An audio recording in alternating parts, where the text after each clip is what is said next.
You're listening to Leadership Powered by Common Sense with your host, Doug Thorpe. Here's Doug. Well, hello again, everyone. This is Doug Thorpe, and you are listening to another episode of Leadership Powered by Common Sense. We're the show that tries to speak to business owners and leaders at all levels. We want to help you break down the complexity and ambiguity and uncertainty of the day into easy to understand, hopefully helpful, bite-sized bits. And I have yet another guest who is an expert in this field. His name is Kevin Eikenberry. He's going to help us understand something about flexible leadership and other things. But Kevin, welcome to the show. Doug, thanks for having me. You're talking about uncertainty and complexity. That is the world we're in, right? So I'm excited to share some of our thoughts. Positively. Yep, we are. So Kevin, it is a bit of a tradition on this show here. Give us a quick flash of your background and the things that inspired you to do the work you're doing now. I won't start with when I was born or anything like that, Doug. I've been in the business of helping leaders get better and make the world a better place, which is what I believe leadership ultimately is about, making the world a better place. And we've been in that business for about 35 years and started my company about 32 years ago. And so we spend our time working with leaders around the world to help them be more effective, be more confident, be more productive, all of those things. And really more and more helping them be more flexible in their approaches to the way they do their work, their important work. And I've got a team of folks spread out across the United States that are on board with me to help make that happen. And so I'm excited to have this conversation. Having this conversation is a part of that work. So very good. Well, what did catch my attention about your work is your latest book. I know you have several, but your latest book, The Flexible Leader, I think that's the right title. Correct me. Flexible Leadership. Yep. Leadership. Okay, there we go. What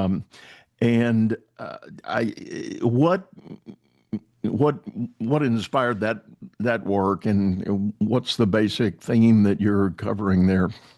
Yeah, like you said, I've written a number of things in the past. This is the most recent thing I've written, and it's not really additive to any of the other work that we've done. It's really the culmination of the work that I've done to date, as I've taken everything that I've learned from leading, from watching leaders, from studying leadership, from coaching and training leaders. I've come to realize that there's a lot of things that we've done, people like you and I, and the people whose shoulders we stand on in the world of leadership development. There's a lot of great work that's been done, but some of that work has unintended consequences. And so this book is meant to help us sort of reset and reframe what leaders ought to be doing and how they can be more effective, as you said, in a world that's uncertain and complex. If the world is uncertain and complex, that means if we're leading the way we've always led, there's no way we can be getting more effective. It'd be impossible for that to be true because the world's not changing in a way that's more like us, right? So what we're trying to do is give people a new way to think about leadership in the context of a complex and uncertain world so that they can do that hard work with greater confidence. And clearly the change is not all what you might consider external to your business. A tremendous amount of change is happening internally in the business. And by that, I mean the workforce is changing their attitude about what they expect from a company and therefore from the leadership of the company. So it does become that challenge to be able to attract and retain the talent that you want to fulfill your mission or purpose as a business. And given that if you want to call it the bar or the yardstick in the mind of the potential employee has changed, I think personally I call it a radical shift, triggered predominantly by COVID. I believe I think there is certainly in my client population, people can pretty easily draw that line in the sand. I think things were already shifting pre-COVID, but I think COVID became the giant catalyst that just pushed everything over the edge of the cliff, and now it became a very brave new world out there. Yeah, I completely agree. I mean, in the second edition of my last book, the second edition of my last book called The Long Distance Leader, we talked about that, how the world, the way we've thought about work societally has basically slowly shifted in about 60 to 80 year sequences, starting back at the Civil War. And I won't go into all the details there, but really what COVID did, you're right, we were already, the shifts were happening as the older generation was starting to leave the workplace, as technology was continuing to change, a bunch of other stuff was going on. More and more people were working away from the office once in a while. But what COVID did was put that all on an accelerator. So basically, we did about 50 years of sort of societal changing view of work in about 15 months. And then we continued to live in that world. And now as people are trying to go back to the old world, they're finding that they really can't. You can't undo what's been done. And so the organizations and the leaders that are most able to adapt to that are going to be the ones that are most successful. And rather than lamenting the fact that their people don't want to go back to the office, or why can't we just have it the way we used to have it? Well, you can think of that way if you want, but that's not where society's view of work is anymore. And unless you live in some sort of corner where no one's got the internet, I don't think you're going back. Yeah. Or unless you run a business that requires, hands and feet on the ground, like manufacturing and 100%. production. Even then, things of what's that sort. changed? Even then, even where I go to work, I've got to be in the warehouse, I've got to be in the manufacturing site, I've got to be customer facing, whatever that is. Like, even if that's true, all of those folks still have another view of work that's different than it used to be. Agreed. And so that just changes the expectations, and it changes what's possible. And in some cases changes people to think, man, I've been doing this work, but I want to find work that allows me to have these other sorts of things. So even if our business is boots on the ground, feet in front of, and nose to nose with customers, that societal view of work, where place is no longer always in it, is a huge change. I agree with you. And I attribute it, based on the unscientific data gathering I've done over the years since COVID, I attribute it to the very human psycho-emotional aspect of everybody visited their mortality during the first 90 days of COVID. We didn't know what this was. We didn't know, and of course, you can argue that the media, overblew it, but maybe it did, maybe it didn't. That's not our point here today. But the point being, I believe from everybody I've talked to in my own circle of friends and all of my clients, I think everybody reassessed the relationship between work and the rest of their life.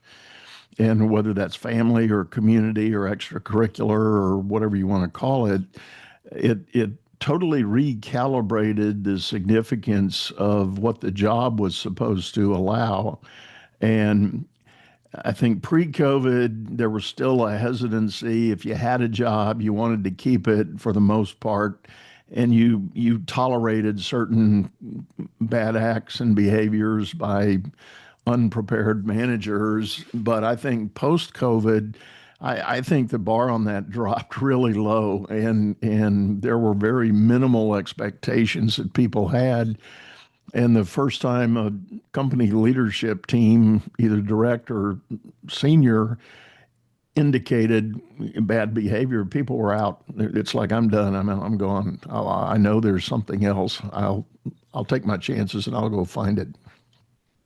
Well, and of course, in many cases, if I was now working remotely, or at least most of the time, the barrier to change is much lower. All I need is a new password, right? And a new laptop, perhaps. And so I don't have to readjust the rest of my life in terms of when and how I'm commuting or any of those other things. So the barriers to change lowered at the same time. So there's a bunch of factors going on here. It's seldom just one thing. Obviously, the one big thing was COVID, but all of the things that went along with it contributed to this big shift that you're talking I about. agree. I agree. So, okay, we've covered the drivers that are maybe causing some of this need for leadership change. But in your mind, what are some of the things you advocate? What are you coaching and teaching leaders to consider in this brave new world? Well, I'm suggesting that a lot of the training that you may have gotten as a leader might have had unintended consequences. And here's where I'll start. That you may have taken some training, done some reading, taken an assessment that led you to understand your strengths, to understand your style, to understand something along those lines. And all of those tools were built with good intentions, and all of those tools are valuable to us until they're not. And for many people, they are no longer valuable because they're no longer a tool, but they've become our identity. And once something has become our identity, like we all know how hard it is to change a habit. It's exponentially harder to change something that is connected to our identity. This is who I am. This is how I lead. And so we have to help, if I go back to the organization, we have to help leaders reconsider that identity, because in many cases it's locked them into, well, I lead this way. These are my strengths. This is how I lead. People are going to have to adjust to me, when that's not serving us. And it's not even really who we are, because we're far more than our behavior. And so the idea of being a flexible leader isn't about the point that we need to change our values or our purpose or those things. Those things are rooted like a tree. A tree is rooted, and so it's stable and consistent, and yet that same tree is flexible. All you got to do is look at the leaves. And in Houston today, you wish there was some breeze, but when there is some breeze in the trees, you can see that they're moving. And so they're flexible, they're pliant. That's what we must be as leaders. We must be rooted in our principles and in our purpose and in the principles of human behavior. Like, that stuff's not changing, but we must be flexible in how we lead. And there are just a bunch of factors that are keeping us from doing that. Our earlier conversation about COVID says something about that, because leaders that were more successful during the early stages of COVID were those that were able to flex their how. The less likely you were willing to flex your how, the less success you had in the early parts of COVID, which is no different than what we would see now, except we all had this very clear example of that. When suddenly thou shalt not go to the office, right? Yeah. You've inspired a new thought for me, talking about the trees and the wind. And to your point, in living in the Houston area, I am a survivor of many hurricanes. And it is not uncommon during a hurricane passing through the area to see huge trees just really whipping in the wind. I mean, the entire trunk. But here's the key pivot that you inspired in me thinking about it. It's the healthy tree that has the flex. 100%. A The tree that's trees not healthy and isn't flexing snaps off. snaps But off the and healthier breaks off. tree Right. that's got the stronger roots, and we can only take this metaphor so far, and you and I aren't foresters. Right. But there's an awful lot about this metaphor that's incredibly accurate. And the stronger the roots, the more stable we are in those things that matter most, the more that the flexibility allows us to remain. And on that point, talking about the stronger root, the better foundation, I have morphed my own coaching practice for leaders into a kind of an underpinning belief, and I challenge my clients from the early stages of our effort.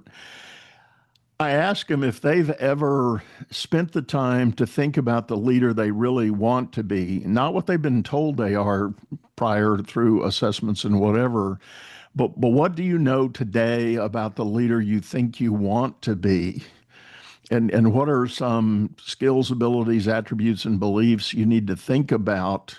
And I may even fast forward that for some that are in the age span to start thinking about their legacy. What do I want to leave behind? And it is amazing to me how few people have really done that work. They've followed their leadership trajectory almost by accident. Yep. And taking advantage of the promotions the company gave them, or taking advantage of if you're an entrepreneur with a thriving business, you kind of do a little bit of flexing with whatever the growth of the company demands, maybe or maybe not. But they've never really zeroed in on defining that foundational framework to say, this is how I want to show up as a leader for my people. Yeah, this having that picture of where we're trying to, what we're aspiring to, where we're trying to go. We all would say, well, that's what we need to do for our businesses, and of course, some are better at that than others. But are we doing that for ourselves? Right. And until we do that, I mean, if I wanted to drive to Houston, I need to know I'm driving to Houston. I can't just say I'm driving southwest. Like I might end up in Tulsa, right? Hmm. Like, is Tulsa okay? Nothing wrong with Tulsa, but that's not where I want to go, right?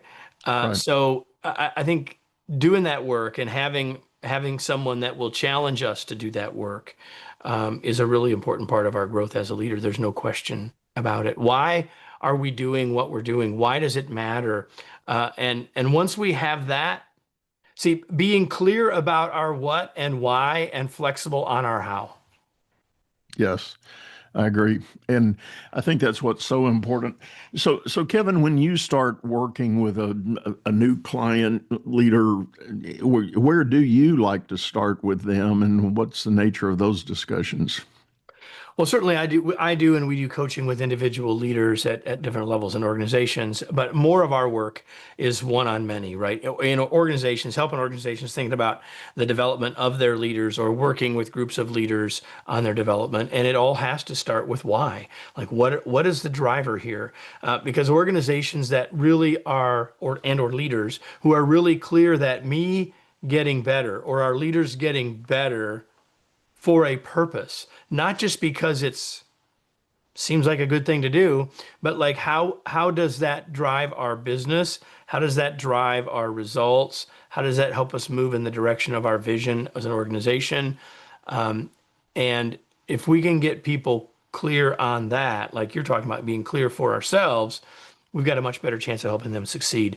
And I guess the other framework that I want to share with you that we talk a lot about in flexible leadership, but it's been a hallmark of our business for a long time, is that oftentimes, whether we're talking about training or coaching or whatever it is, we're focusing on, well, what are the leadership skills? And skills are important, but there's something that's equally important that has to happen first. So we think of mindset before skill set, which must lead to habit set, because most of us have been to some training that we really liked or had a coach that we really appreciated what they told us. That was really good stuff. Did we apply it or not? And if we're not applying it, what's the point? And in fact, you could argue that knowing stuff you never apply is worse than not knowing it Right. in some ways. So, because now there's guilt and there's shame and there's all this other stuff, right? So, we focus first on mindset before skill set, before habit set. So, the first part of this conversation has been about having a mindset that says, I can do it differently and probably get different and hopefully better results, rather than saying, this is how I lead. And just trying to Agreed. do that more or trying to do that harder or trying to do that louder, right? And so that's a big hallmark of what we do, is we focus on mindset first before we get to skill set. Because if the skills don't match the mindset, they're not going to get applied. They get no shot. Yeah.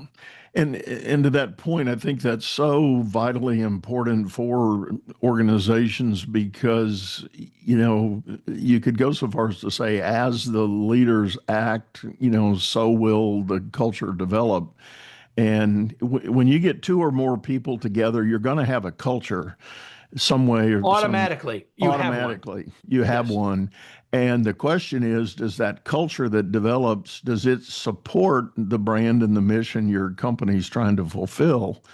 If it doesn't, it's in game. You can spend all the money you want to defining your brand and promoting the brand and trying to tell the story outwardly to your potential target market.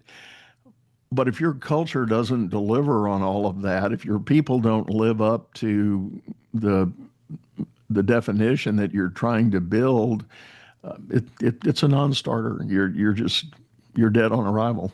100%. So I love what you started, where you started, because I start the same place. If you have a group of people, you have a culture, because all culture is the way we do things around here. You have Exactly. a way you do things around here, right? And so as leaders have ownership of culture, but I don't think they have sole ownership of it. I think it belongs to everyone. And to your point, everyone's watching the boss. They're paying Right. attention to what we're saying, but even more to what we're doing. And so if our actions and our behaviors are not lockstep in alignment with the culture that we aspire to, then we're moving people away from it, not toward it. And so, just like we've been talking about having clear vision for ourselves as leaders and for the organization, I believe we need an aspirational culture. Here's the culture we're moving towards, because otherwise, we're just going to keep doing what we've already been doing, parts of which are probably awesome, parts of which are probably getting in our way. Well, and for businesses large or small, that idea of moving to that culture you really want, oftentimes it is kind of an evolutionary process. And I think of the smaller business who goes from like startup to grow up to scale up kind of phaseology there. Inevitably, what I see a lot of, and when I did startups, I was guilty of it myself, and that is in the first round, you bring on the people that are most available to you. It might be friends and family. They're going to pitch in and help, and you're going to pay them a little bit, but you don't have to pay them market rate because they're willing to help. So you get that business up and running.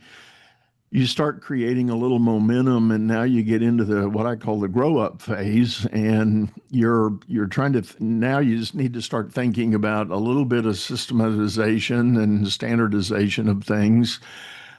But some of those early onboarders may not live up to that. They may not be a fit for the role you're trying to expect anymore.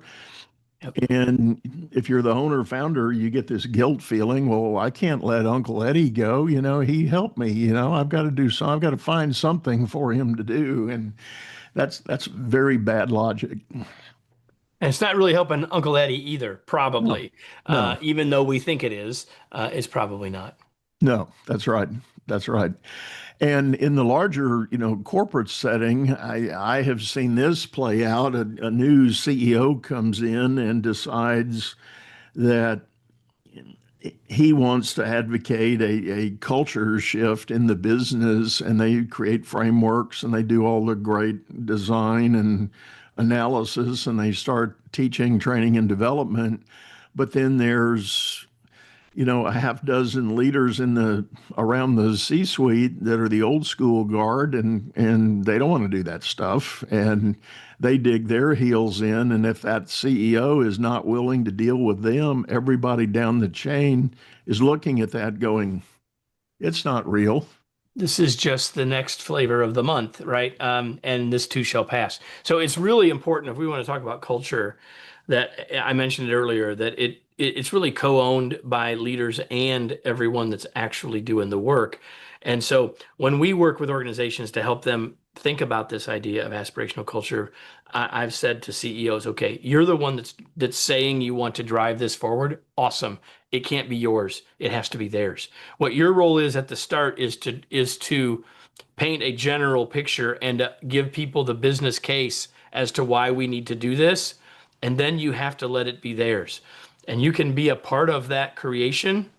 And of course, doing it that way changes the dynamic for those 2 or 3 or 4 in the, as you described, the old guard. Because now it's not just, I just got to wait out my new CEO boss, but like the organization is shifting around me. And am I going to choose to go or am I not going to choose to go? And it makes it, am I going to choose to go or am I going to choose to change? Right.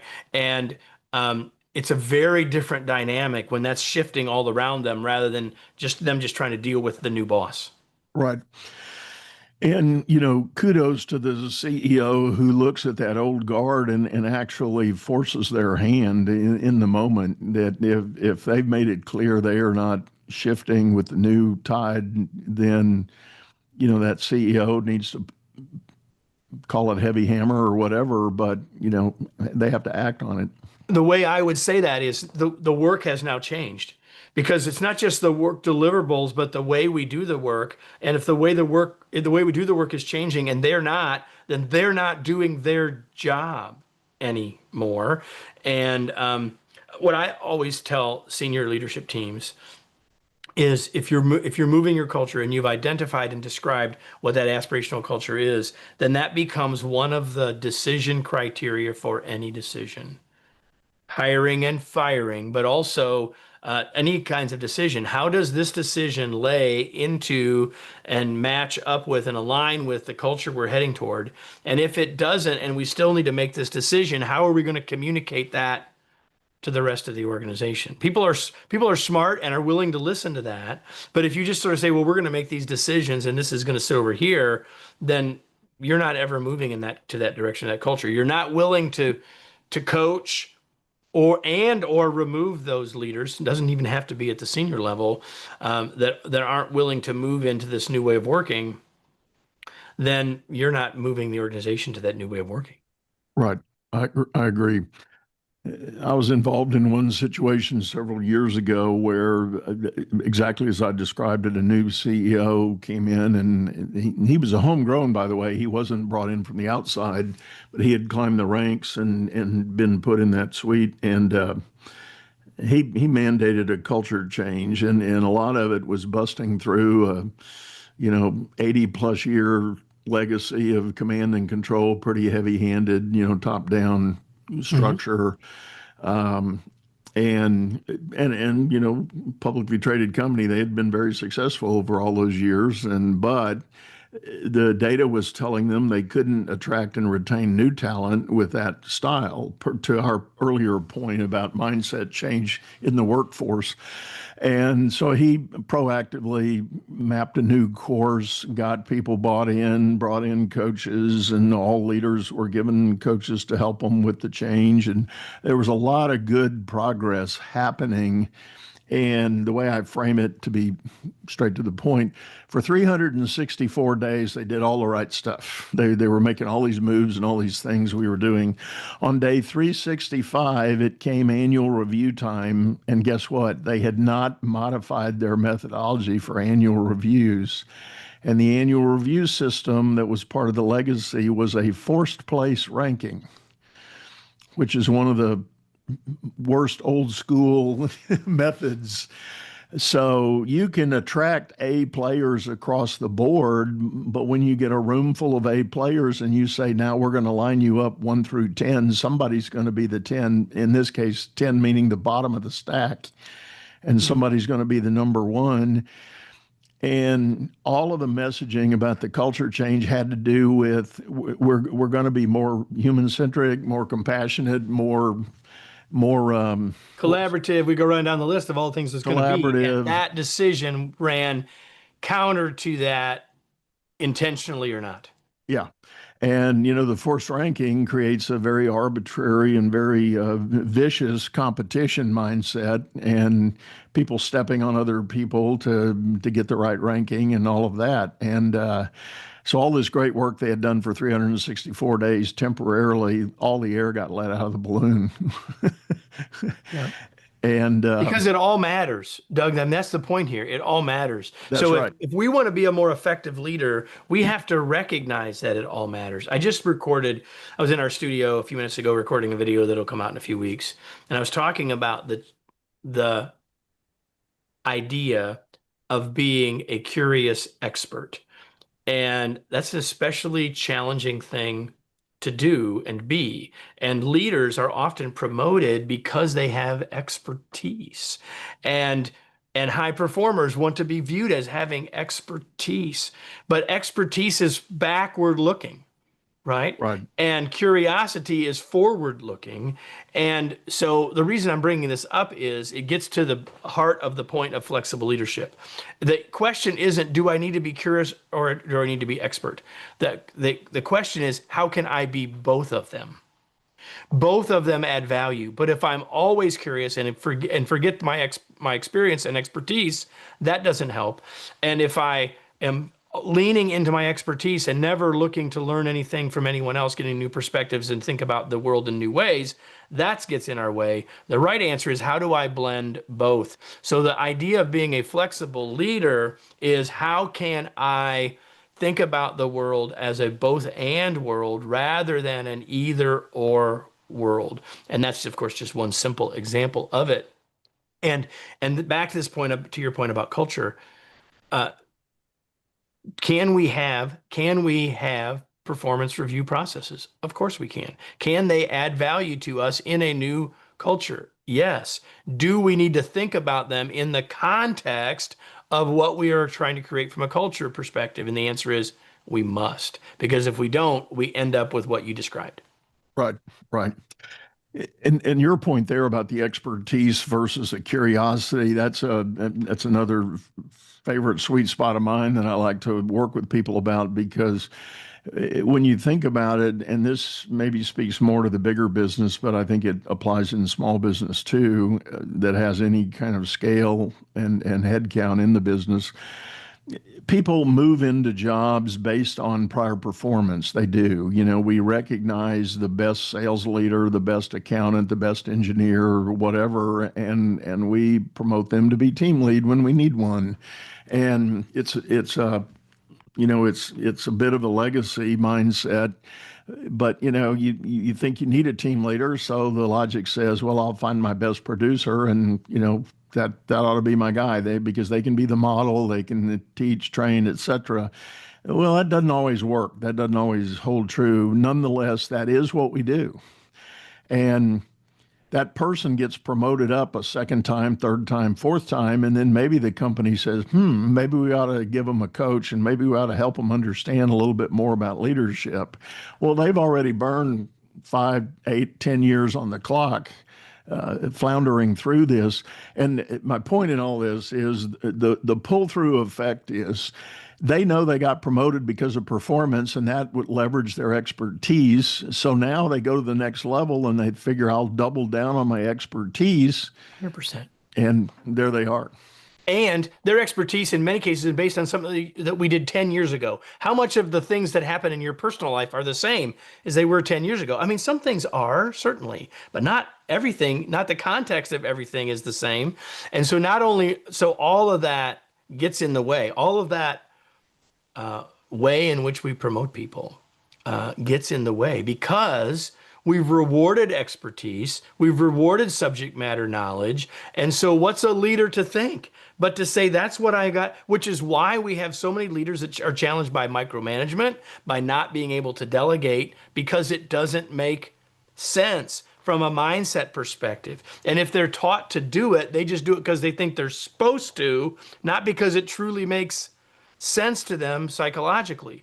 And that doesn't mean those aren't smart people. It means that we haven't helped them build the mindset to understand that in the role they're in now, expertise alone is not the most important thing. Right, right.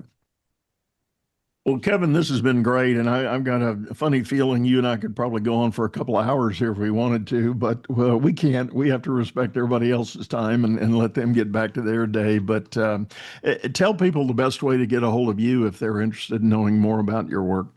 Yeah, a couple things. Number one is, obviously you can go to our company website, which is my name, kevineikenberry.com, KevinEikenberry.com. And if you put a slash and then flexible after that, you can learn a lot about the book Flexible Leadership, including getting a sample chapter. You can get a copy of the book anywhere you can find books. Flexible Leadership, Navigate Uncertainty and Lead with Confidence.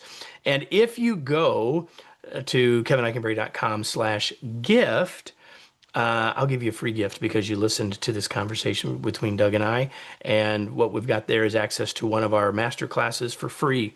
People pay $79 for it. You get it for free. It's about building your confidence and the confidence of others, which is a clear, important thing for us to do as leaders. It's yours with my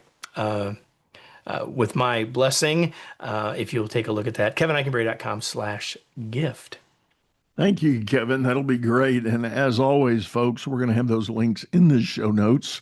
So if you're listening on your favorite streaming service, get to a safe place before you try to search that out. But don't forget to do that.